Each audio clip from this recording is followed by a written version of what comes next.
प्राचीन बौद्ध स्त्री साहित्य, स्वातंत्र्य आणि अधिकार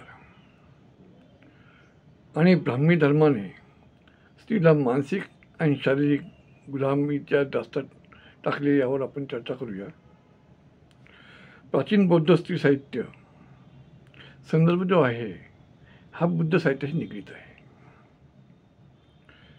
थेरीगाथा आणि थेरागाथा दोन्ही आहेत. थेरीगाथा आणि थेरागाथा हे जे प्राचीन दोन ग्रंथ आहेत, त्यापैकी थेरीगाथा हा ग्रंथ स्त्री संगीत म्हणजे महिला संगीताशी निगडीत असा ग्रंथ आहे.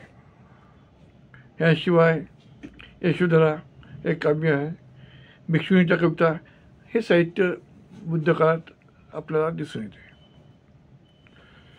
बौद्ध भिक्षुणींचा जो वर्ग होता, जे कविता लिहित आहेत, तर ह्या वरिष्ठ भिक्षुणीचा जो वर्ग होता हा आपल्या ज्या कनिष्ठ भिक्षुणी होत्या त्यांच्याकडून त्या वदवून घेत होत्या. प्राचीन जे साहित्य आहे त्यामध्ये खूप काही आपल्याला दिसून येईल. थेरीगाथामध्ये कथाचाही समावेश दिसेल आपल्याला. भिक्षुणी पट्टाचारा ह्या साहित्य लिखाण करणाऱ्या भिक्षुणीचा आपल्याला उल्लेख दिसून येईल. संयुक्त निकायामध्ये भिक्षुणी खेमा आणि उत्तर निकायामध्ये भिक्षुणी विशाखा हिचा आपल्याला उल्लेख दिसून येतो.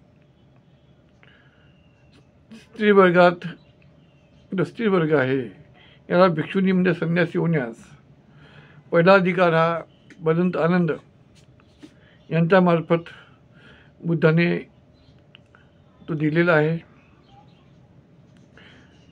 सिद्धार्थाची मावशी म्हणावं की ती पालंकती आई हिने महाप्रजापती गौतमी हिने बौद्ध भिक्षुणी होण्याचा पहिला मान प्राप्त केला. याशिवाय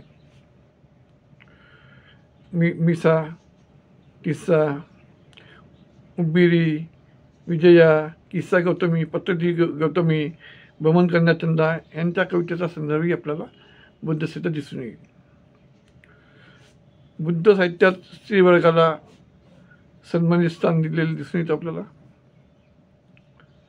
उच्च शिक्षण घेण्याचा अधिकार दिसत आहे. स्त्री वर्गाला पुरुष जो वर्ग आहे त्याच्याबरोबर दर्जा दिलेला आहे. स्त्री वर्गाला उत्तराधिकारी निवडण्याचा अधिकार मिळालेला आहे. बौद्ध साहित्यामध्ये स्त्री वर्गाला गुणादृष्टीने बघितले जात नाही. बौद्ध साहित्यामध्ये स्त्रीने बुद्ध साहित्यामध्ये स्त्री वर्गाने निर्वाण अवस्था सुद्धा प्राप्त केल्याचा आपला संदर्भ आहे. बौद्ध साहित्यामध्ये स्त्री वर्गाला गृहस्थ जीवन आहे त्यामध्ये महत्त्वाचे स्थान आहे. परंतु काही उच्चवर्गीय ब्राह्मण वर्ग आहे, काही उच्चवर्गीय लोक आहेत, त्या स्त्री आणि पुरुष दोन्ही असो, जे साहित्यिक आहेत, लेखक आहेत, यांनी मात्र बुद्धावर भिक्षुणी बंधनाला बुद्धांनी विरोध केला. त्यानंतर असे काही आरोप झालेले आहेत, त्यावर पुढे चर्चा करू आपण. सध्या आपण जे बौद्ध धर्मामध्ये ज्या भिक्षुणी होत्या, ज्या लेखिका होत्या, त्यांच्यावर चर्चा करूया आपण. आधी प्रथम त्यांच्यावर चर्चा करूया.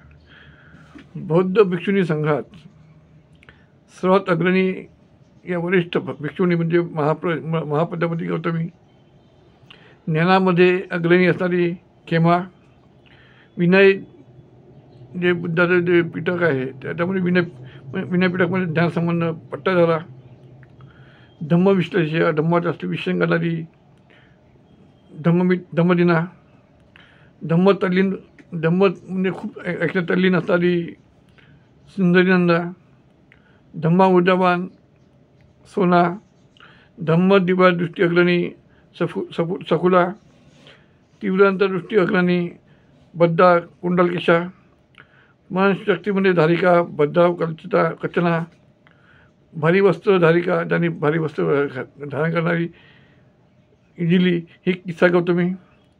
धर्मामध्ये आस्थाधारिका सिंगालक माता ह्या बौद्ध भिक्षूंचा उल्लेख आपल्याला दिसून येतो. याशिवाय उत्तर गृहिणीचाही आपला संदर्भ दिलेला आहे बौद्ध साहित्यामध्ये.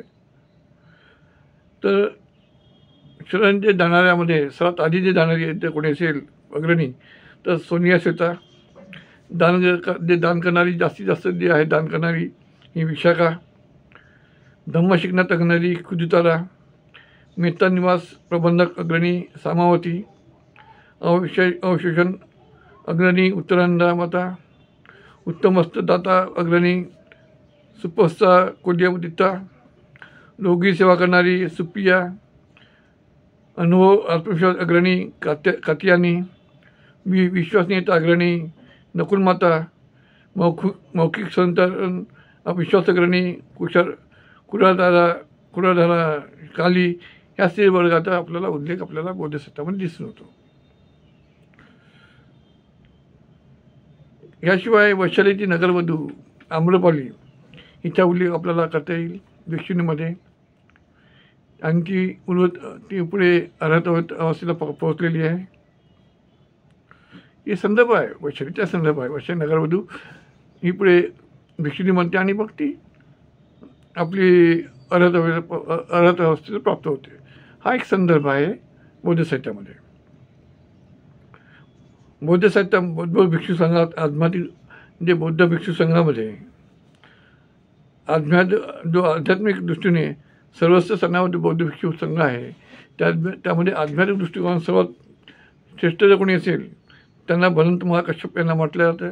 तर महिला वर्गामध्ये भिक्षुणी संघामध्ये भदंत बद्धा यांना सर्वस्व स्थान प्राप्त झाल्याचा आपल्याला संदर्भ दिसून येतो. तथागत बुद्धांनी आपल्या भिक्षुणी संघास भिक्षू संघामध्ये विवाहित अविवाहित विधवा वेश्यापासून सर्वांना त्यांनी प्रवेश देण्यास अनुमती दिलेली होती. ते सर्व प्रकारच्या स्त्रिया ह्या बौद्ध भिक्षू धर्मात यायच्या. तिथे भेदभाव नव्हता आणि सर्व प्रकारच्या स्त्रियांना पुरुषाबरोबर स्वातंत्र्य समता आत्मविश्वास ह्या मानवी ही जी मानवी मूल्य होती हे सर्वांसाठी खुली होती. बुद्ध स्त्री साहित्य परंपरा ही अव्याहत सुरू झाली. जे आपण बघतो आहे ही जी बौद्ध परंपरा तेव्हापासून सुरू झालेली आहे बौद्ध साहित्य परंपरा. तर स्त्री साहित्य परंपरा बौद्ध साहित्य परंपरा ही तशीच सुरू झाली आणि बौद्ध स्त्री साहित्य परंपरा ही तशीच सुरू चालली आलेली. सदर बुद्ध साहित्य परंपरेत मग पुढे जे साहित्य म्हणजे 5व्या ईसवी शतकामध्ये झेन बुद्धिझमचा प्रज्ञात आला. 13व्या शतकामध्ये जापानी झेन गुरु मुगाई नोदाई. 18व्या शतकामध्ये एलिझा पीबॉडी यांचा उल्लेख आपल्याला करता येईल विशेषतः. याशिवाय धर्मशास्त्र इतिहास पुरातत्वशास्त्र मानवशास्त्र स्त्रीवाद या वस्तूचं लिखाण आपल्याला झालेलं दिसून येते. आणि ही जी परंपरा आहे बौद्ध म्हणजे महिला जे स्त्री साहित्य लिखाण जी परंपरा आहे ही पुढे आपल्याला पुढे पुन्हा जाताना दिसून येते. त्यामध्ये जापानी बौद्ध भिक्षुणी फुकुदा चिओनी. तिबेटी बौद्ध भिक्षुणी चोकी दाणा. जेत्सुनाथ जेन्सिन पाल्मो. कॅलिफोर्निया येथील बेटी विनगास्ट. तिबेटी बौद्ध भिक्षुणी वेंडी गॅलिंग. विदेशी पाश्चात्य महिला मॅडम ब्लावसी. कनित ओलकॉट. ब्रिटिश भिक्षुणी वनविचायन. ब्रिटिश महिला फ्रेडा बेदी. तायवानच्या तावो फ्राजू. अमेरिकेतील करुणा धर्मा एना पेमा चोट्रॉन. जसुना ॲडोकोन लामो. कुलिंग शेरी चायात. खेनपो डोल्मा. आया सिद्धामा. झेन शिक्षिका लोशी. थायलंडच्या चासुमा कबीर सिंग त्यांना धमालाही म्हटलं जातं. सुखवादी गुन्सुरी. अमेरिकेच्या नेव्ही एडिटर्स जेनेक्सिन. टेक्सासच्या मडली बॉयड. स्विकी मुखर्जी. सुसान बॅकट अशी बरीच नावं आपल्याला साहित्यामध्ये, बुद्ध साहित्यामध्ये दिसून येईल. महिला बुद्ध साहित्यामध्ये यांचा उल्लेख दिसून येतो आपल्याला. आणि थायलंडच्या ज्या धम्माला भिक्षुणी आहेत, त्याचबरोबर कबीर सिंग यांना शाक्यमुनी बुद्ध आंतरराष्ट्रीय संघटना आहे, अशोक बुद्धिस्ट फाउंडेशन यांच्यातर्फे शाक्यमुनी बुद्ध आंतरराष्ट्रीय पुरस्काराने सन्मानित करण्याचा मला संधी मिळाली. माझ्या संघटनेने त्यांना सन्मानित केलं. याशिवाय दक्षिण कोरियाच्या मदर पाक चुंगसू यांना माझी जी संघटना आहे जीबक वेलफेअर सोसायटी यांच्यामार्फत डॉक्टर आंबेडकर इंटरनॅशनल पुरस्कार देऊन सन्मानित करण्यात आलेला आहे आणि संधी मला मिळाली. हा माझ्यासाठी एक मोठा आनंदाचा क्षण आहे. हे सांगताना मला आनंद होतो. बुद्ध हे स्त्री वर्गाला सुरुवातीला घेण्यास तयार होते हा आरोप जो झालेला आहे, जे काही लोकांनी जो केलेला आहे ब्राह्मण उच्च वर्गाने, आणि सिद्धार्थाची मावशी की म्हणा की पालंगत आई ही आपल्या महाप्रजापती ही 500 महिलांना सोबत घेऊन परिवर्तक होण्याची विनंती बुद्धाला करीत होती. शेवटी भलंत आनंद आहे यांनी बुद्धाला कन्वे केलं आणि बुद्धाने आपल्या संघामध्ये महिलांना परिवर्तक बनवून भिक्षुणी संघाची त्यांनी स्थापना केलेली आहे. तेव्हा उच्च वर्गाने जे आरोप लावलेत ते आरोपसुद्धा आपल्याला समजून घ्यावं लागणार आहेत. बुद्धांनी महिलांना भिक्षुणी संघास घेण्यास योग्य मानले नाही हा एक आरोप आहे. हा सामाजिक गुन्हा केला हा दुसरा आरोप आहे. भिक्षुणी संघाला भिक्षूच्या अधीन केले हा तिसरा आरोप आहे. त्यांच्या आड बंधनाला लावली हा चौथा आरोप आहे. बुद्धाने भिक्षुनी आता हे आपल्याला हे जे असे बुद्धावर आरोप केलेत याचे आपल्याला उत्तर देणं आपलं आवश्यक आहे साहेब. तर मला एक बुद्धांनी स्त्रियांना भिक्षुनी बनण्यास विरोध करण्याची काही कारणं होती, ते व्यावहारिक कारणं होती. बुद्धाला जर त्यांना भिक्षुनी केलीस तर विविध परिणामाच्या संदर्भ त्यामध्ये येतो. त्यावेळेस जंगल खूप घन होतं, रोड नव्हते, रस्ते नव्हते, रेल्वे मार्ग नव्हते, जलमार्ग नव्हते. हे आज जसे दिसत आहेत तसंच ते सुविधा नव्हत्या. तर आणि बुद्धाचा प्रवास हा जंगलातून किंवा भिक्षूचा प्रवास हा जंगलातून एकटे किंवा रस्ते सुनसान रस्त्यातून जावं लागत होतं. असे खूप बरेच कारणं होती, संदर्भ होती. तेव्हा बुद्धांनी महिलांना स्थान दिलं नाही किंवा बुद्धांच्या दृष्टीने महिला ही दुय्यम दर्जाची होती हा जो आरोप आहे हा आरोप इथे आपल्याला इजिली खोडता येते आपल्याला. आणि अंगुत्तर निकायामध्ये एका भिक्षुणीने बुद्धाला प्रश्न विचारला, त्याचं उत्तर आपल्याला समजून पडेल. ज्यांनी आरोप केले त्यांच्या आरोपाचे उत्तर हे इथे दिसून येईल आपल्याला. जगात चक्रवर्ती सम्राट अस्तित्वात येतो तेव्हा काय होते असा प्रश्न विचारला भिक्षुणीने. जगात चक्रवर्ती सम्राट अस्तित्वात येतो तेव्हा काय होते हा एक भिक्षुणीने केलेला प्रश्न आहे. बुद्ध त्याला उत्तर देतात, चक्रवर्ती राजा अस्तित्वात येतो तेव्हा 7 भंडारे अस्तित्वात येतात. 7 भंडारे अस्तित्वात येतात. रथ, हत्ती, घोडे, रत्न, स्त्री आणि कुटुंबाचे शास्त्र ही 7 रत्न त्यांनी सांगितलेल्या बुद्धाने. आणि बुद्ध म्हणतात कुटुंबात मुलगी जन्माला आली तर कुटुंबाने दुःखी होता कामा नये. हे बुद्ध म्हणतात की कुटुंबात मुलगी जन्माला आली तर दुःखी होता कामा नये, तर आनंद म्हणावा. त्या कुटुंबाने दुःखाला म्हणता आनंद म्हणावा. जी कुटुंबे आपल्या घराचा कारभार तिच्या हातात देतात ती विनाशापासून मुक्त होतात. बुद्ध म्हणतात की ज्या हातात घराचे जे सत्ता मुलीच्या हातात असेल या स्त्रियांच्या हातात असेल तर तो कुटुंब उन्नत असते असं बुद्धाचं म्हणणं आहे.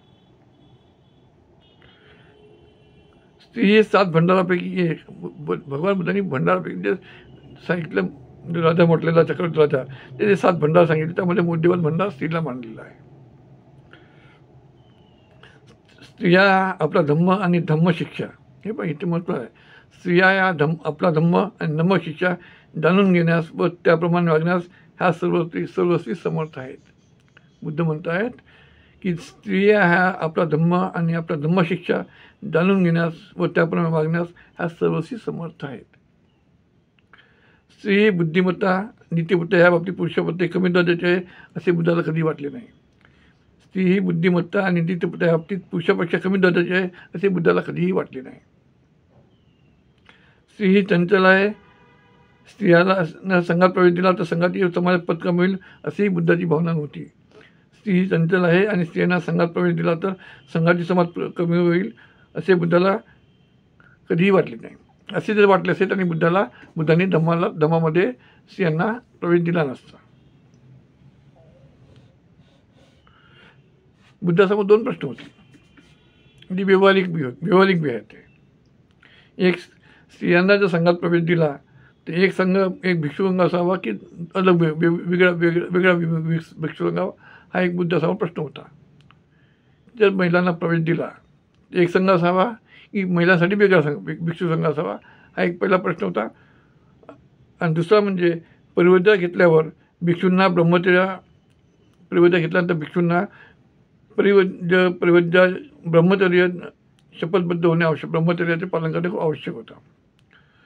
तेव्हा दोघांना एकत्र ठेवले तर जर त्या ब्रह्मचर्याचा प्रश्न सुद्धा तेव्हा निर्माण झाला असता.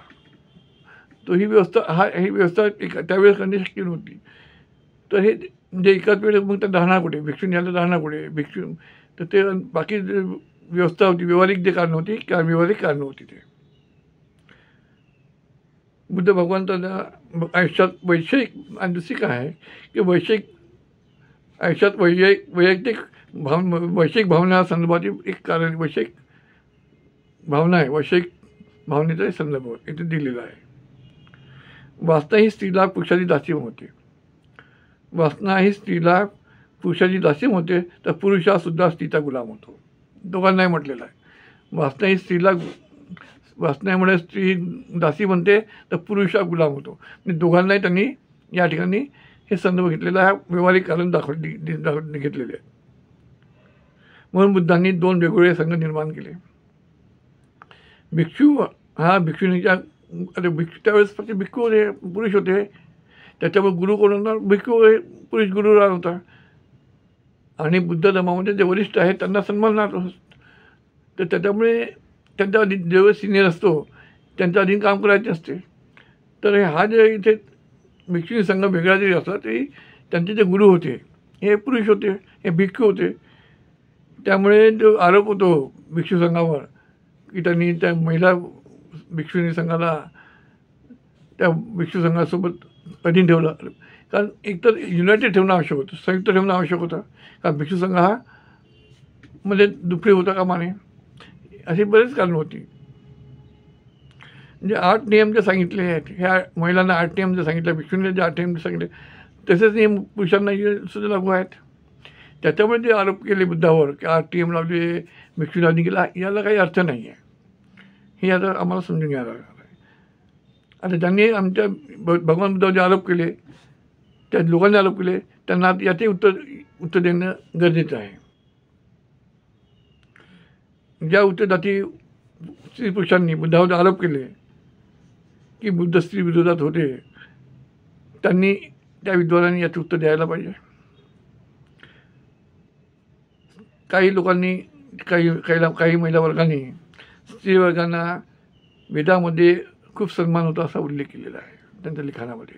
वेदामध्ये स्त्रीला खूप सन्मान होता हा सुद्धा त्यांच्या लिखाणात उल्लेख आहे काही स्त्रियांच्या. तेव्हा वेदाबद्दल काय लिहिलेलं आहे हे सुद्धा आपण यावर चर्चा करूया. तेव्हा ह्या उच्चवर्गाने रामायण, महाभारत, वेद, उपनिषद, मनुस्मृती इत्यादी वैदिक ग्रंथातील स्त्री पुरुषत्व संदर्भावी भाष्य करायला हवे. यांनी भाष्य करायला पाहिजे. आता मी आपण संदर्भ देऊ. होता विष्णू यांनी स्वतःची मुलगी सरस्वती हिच्यासोबत केलेला संभोग ह्याला नैतिक म्हणावे काय. विष्णूने स्वतःची मुलगी जी आहे सरस्वती ही विष्णूची मुलगी आहे, त्याच्यावर तिला संभोग केला, बलात्कार केला आणि तिला पत्नी केली. हे नैतिकतेत बसते काय हा एक प्रश्न केला आपण. प्रश्न आहे. त्यामध्ये कोणी म्हटलं की असं हा आरोप चुकीचा आहे, पण त्यांचा एक श्लोक आहे, मध्या मध्या यत्कर्वा मद भवद भिके कामं कुन्नाम पितरी युवात मनामग्रते जहर तू वीर्यंता सामी निश्चितं सुखतं स योनोई. अर्थात ज्यावेळी ब्रह्माने आपली युवा करण्यासोबत यथार्थपणे संभोग केले, त्यावेळी संभोगक्रियेतून काही वीर्य हे परस्पर अभिगमन झाल्यावर त्या दोघांनी ते वीर्य उच्च स्थानावर विराजित योनीमध्ये सोडले होते. हे वैज्ञानिक दृष्टीवर बसते का? आता हे संदर्भात आपल्याला त्यांच्या ग्रंथातले संदर्भ आहेत. याशिवाय विष्णू यांची सरस्वतींची मुलगी होती, तिला बायको केल्याशिवाय बायकोशिवाय अजून सावित्री, गायत्री, मेघा, श्रद्धा ह्या 4 पत्न्या होत्या विष्णूला. आणि 5 एकंदरीत पण सरस्वती पकडल्यात 5 पत्नी. हा एक संदर्भ त्यांनी विचारला. यावर त्यांनी विवेचन करायला पाहिजे. स्त्रियांनी संदर्भ दिलेले आहेत की वेदामध्ये खूप काही आहे स्त्रियांना. दुसरा एक संदर्भ आहे महाभारतामधील कृष्ण यांच्या कृष्णलीला ह्या जगजाहीर आहेत. तसेच त्याच्या असंख्य पत्नीचा संदर्भ आहे. यावर त्यांनी लिहायला पाहिजे. रामायणातील राम यांनी स्वतःची पत्नी सीता हिला वनवासात सोडले, सीतावर लांछन लावले, तिची अग्नपरीक्षा घेतली. सूर्यपंखा हिच्यासोबत खोटा बोलला की बाई माझं लग्न झालं नाही, माझ्या भाऊ लक्ष्मणाचं लग्न झालं नाही आहे, तू त्याला म्हण, विवाहाबद्दल त्याला म्हण. ती लक्ष्मणाकडे जाते आणि लक्ष्मणचे नाक कापते. हा जो संदर्भ आहे, हे संदर्भ आपल्याला नैतिकतेत बसतात का? नाक कापणे की खोटे बोलणे, लांछन लावणे हा नैतिकतेत बसतो काय? यावर त्या स्त्रियांनी ज्यांनी बुद्धावर आरोप केले त्यांनी यात उत्तर द्यायला हवं. विधवा स्त्रियांना पुनर्विवाह करण्यास मनाई केली होती. वैदिक साहित्यामध्ये, वैदिक धर्मामध्ये विधवा स्त्रियांना पुनर्विवाह करण्यास मनाई होती. त्यामध्ये एक श्लोक आहे, न विवाह विधायुक्तं विधवा वेदन पुनः. अर्थात विवाहासंबंधी मंत्रांनी नियोग करणे योग्य नाही आणि नाही विधवेंनी पुनर्विवाह करावा. नाही विधवेंनी पुनर्विवाह करावा हा एक श्लोक आहे. जातीभेद व्यवस्थेचे समर्थन करणारा एक श्लोक आपल्याला दिसून येईल. जातीभेद व्यवस्थेचं समर्थन करणारा. त्यात शर्मभेद ब्राह्मणस्य स्पर्धनो रक्षासमान्वितं वैश्यत्य पुष्टिसंयुक्तं शूद्रस्य प्रेष्ठसंयुक्तं. अर्थात 4 वर्णातील लोकांनी आपल्या नावासोबत उपनाम जोडण्याची चर्चा करून मनु महाराज म्हणतात, मनुस्मृतीचा हा श्लोक आहे. विप्रो ब्राह्मण यांनी आपल्या नावासोबत, विप्रो म्हणजे विधवा, ब्राह्मण यांनी आपल्या नावासोबत शर्मा लिहावे. ब्राह्मणांनी काय लिहावे? शर्मा. क्षत्रियांनी आपल्या नावासोबत बर्मा लिहावे. क्षत्रियांनी बर्मा लिहावे. शूद्र यांनी आपल्या नावासोबत, वैश्य यांनी आपल्या नावासोबत गुप्त लिहावे आणि शूद्र यांनी आपल्या नावासोबत दास हे नाव लिहावे. हे काय दिसत आहे? वर्णव्यवस्थेचा, जातीव्यवस्थेचा पुरस्कार होतो या ठिकाणी. यावर त्या वर्गाने बोलायला पाहिजे. ह्याशिवाय अन्य वर्गाच्या स्त्रीसोबत संभोग करण्याचा संदर्भ दिलेला आहे यामध्ये, त्यांच्या श्लोकामध्ये. तो श्लोक आपण समजूया. भवंस वर्णानां यथावदनं पूर्वशः अनिलप्रभावान् च धर्मांनो वक्तु महर्षे. हे आहे भगवान, तुम्हाला अनुरोध आहे की आमचे 4 वर्ण ब्राह्मण, क्षत्रिय, वैश्य आणि शूद्रद्वारा उत्पन्न संतान, अर्थात ब्राह्मणद्वारा शुद्ध स्त्रीला गर्भवती केल्यावर उत्पन्न संतान हा वर्णसंस्कार समजला जावा.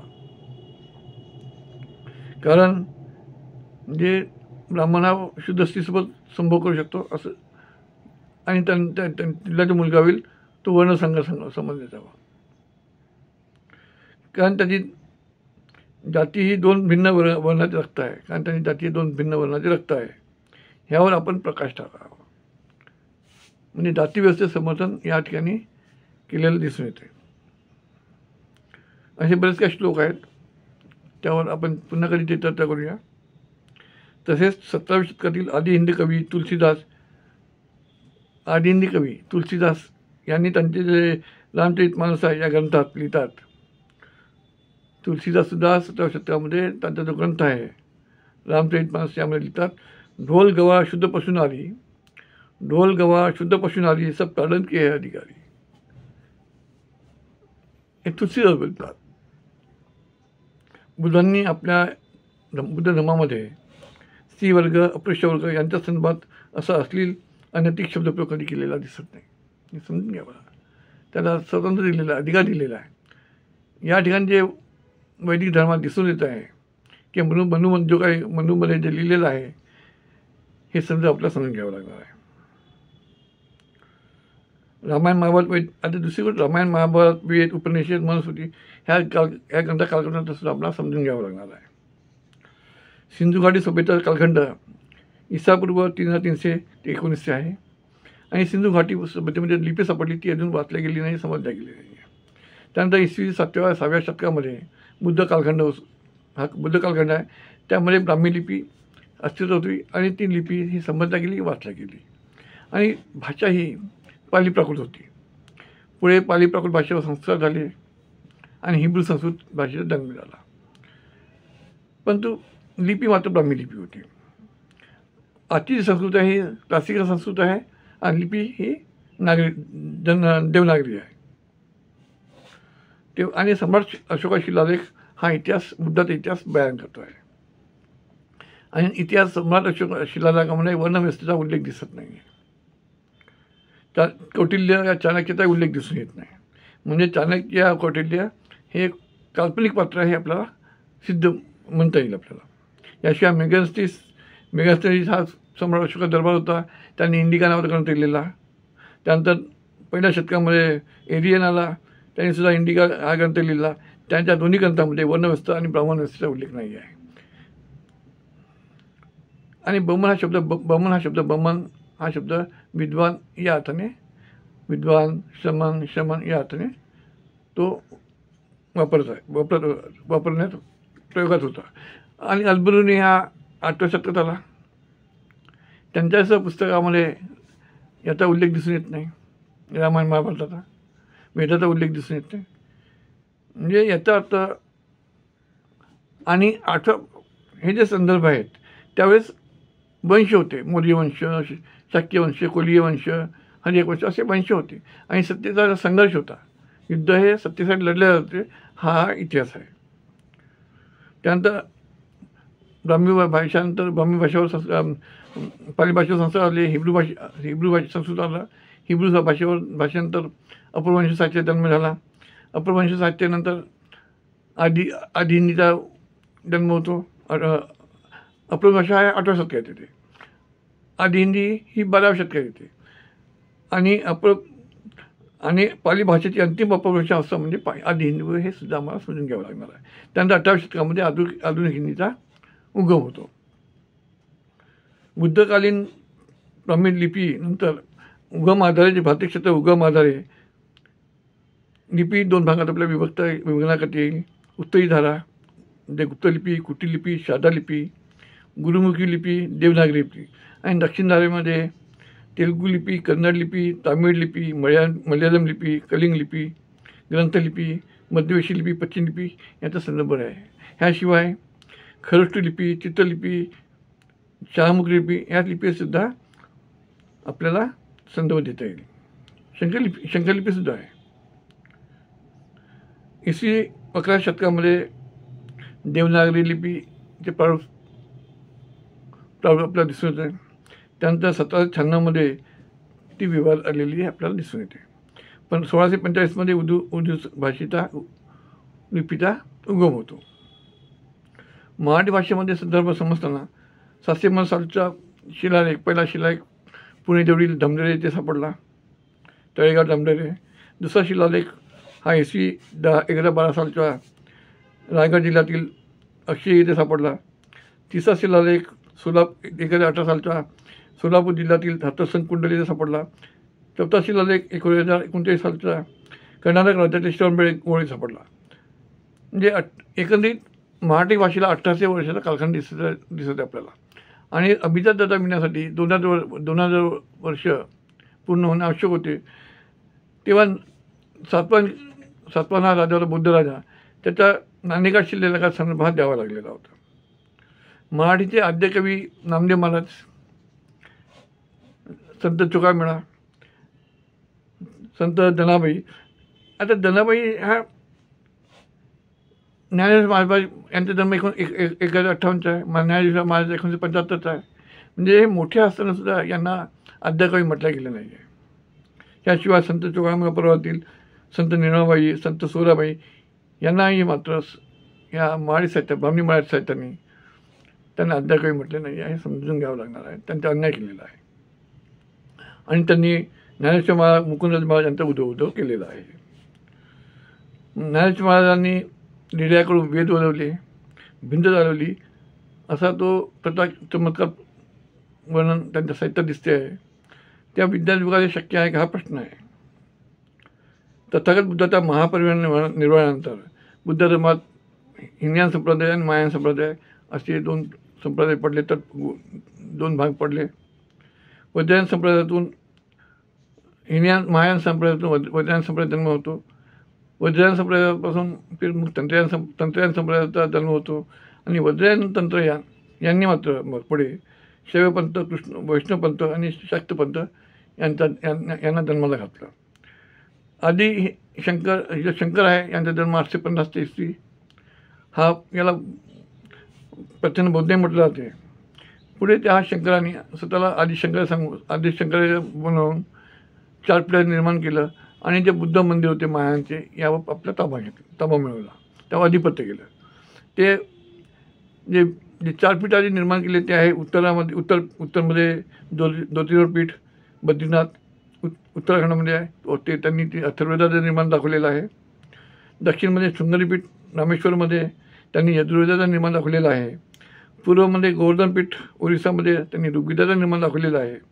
पश्चिममध्ये शारदापीठ द्वारकामध्ये गुजरातमध्ये आहे. सांभविदाचं त्यांनी निर्माण दाखवलेलं आहे. आणि कागदाचा शोध हा 10व्या शतकामध्ये लागलेला आहे, चीनमध्ये लागलेला आहे.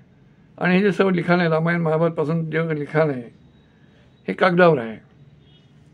शिलालेख ताम्रपत्र या ताडपत्रावर नाही, ताडपत्र असो ताम्रपत्र असो या शिलालेख यावर हे लिखाण दिसून येत नाही. म्हणजे कागदावर असल्यामुळे हे जे लिखाण आहे हे 10व्या शतकाच्या नंतर लिहिण्यात आलं हा पुरावा आहे. याशिवाय ऋग्वेद या ग्रंथाची प्रमाणपत्र 1462 साली युनेस्कोला पाठवण्यात आली, हा सुद्धा पुरावा आपल्याला दिसून येतो आहे. त्यानंतर 1462 साली पाठवलेलं आहे. महात्मा ज्योतिबा फुले यांनी सन 1938 साली पुण्यामध्ये मुलींची पहिली शाळा उघडली.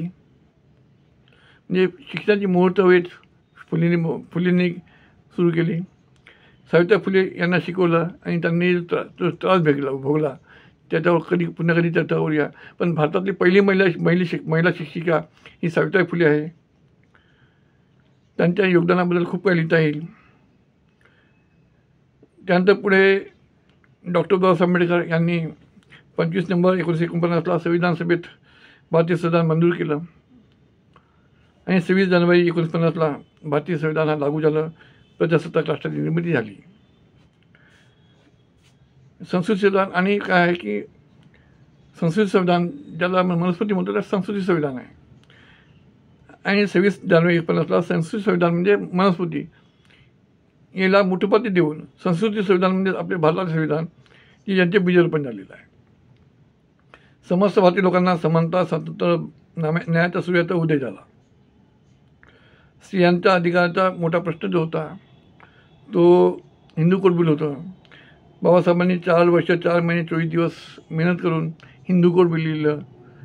पण हिंदू कोड बिल 1951मध्ये मंजूर न झाल्यामुळे बाबासाहेबांनी 17 सप्टेंबर 1951ला मंत्रिपदाचा राजीनामा दिला. हे समजून घ्या. स्त्रियांच्या हक्कासाठी बाबासाहेबांनी मंत्रिपदाचा त्याग केलेला आहे, हा समजून घ्यावा लागणार आहे. पुढे पहिला लोकसभा झाला 151 नंतर, तर मग मात्र तो टप्प्याटप्प्याने हे हिंदू कोड बिल लागू झालं आणि स्त्रियांना जो अधिकार मिळाले ते हिंदू घोळपणाचं फलश्रुती आहे. एकंदरीत भारतीय स्थितीचा जो अधिकार आणि स्वातंत्र्य जो आहे हे हिंदू कुळबिल आणि संविधान या दोघांमध्ये निहित आहे आणि ज्याचे जनक हे बाबासाहेब आंबेडकर आहेत हे समजून घ्यावं लागणार आहे. आज पुनश्च बौद्ध जे साहित्य आहे त्या साहित्यावर अधिपत्य ब्राह्मणी व्यवस्थेने गाजवलेलं आहे. तेव्हा ह्या साहित्य जे अधिपत्य लावलेलं आहे त्या स्त्री वर्गाची असो पुरुष वर्ग असो यांनी आता आपलं अधिपत्य यांचं जे अधिपत्य केलेलं आहे ब्राह्मणी व्यवस्थेवर तेव्हा आपला अधिकार आपला अधिकार आपल्या हातात घेणार का हा प्रश्न आहे. तो अधिकार मी मिळवणार आहो का हा प्रश्न आहे. कारण हा इच्छाशक्तीचा प्रश्न आहे. बाबासाहेब आंबेडकर आणि महात्मा फुले यांनी आम्हाला एक अधिकार दिला, स्वातंत्र्य दिलं, शिक्षित केलं, परंतु आणि धर्मांधश्रद्धा आणि देवत्व यांच्यावर दूर केलं. या मानसिक गुलामी आम्हाला यांच्यावर मानसिक गुलामी जर आमच्यावर लागलेली असेल, आमच्यावर जर मानसिक गुलामी लागली असेल त्याचं कारण जर कोणी असेल तर देवत्व आणि धर्म हा कारण राहिलेला आहे. आणि बाबासाहेब आंबेडकर आणि फुलेंनी आम्हाला त्याच्यापासून दूर केलेलं आहे. आणि आजची पिढी ही पुन्हा धर्मांध भावाकडे जात आहे, देवळात जात आहे, देवत्व करत आहे आणि आपल्यावर मानसिक गुलामी लागत आहे हे दिसतं आहे. तेव्हा आम्हाला याच्यातून बाहेर पडायचं आहे आणि आमचं साहित्य आम्ही कसं आमच्या हातात घेऊ, या साहित्यावर आमचं अधिपत्य कसं निर्माण होईल याचा आपण विचार करूया. ह्या अपेक्षेत थांबतो. आपली रजा घेतो. नमोदाय जय भीम, जय भीम, जय भीम.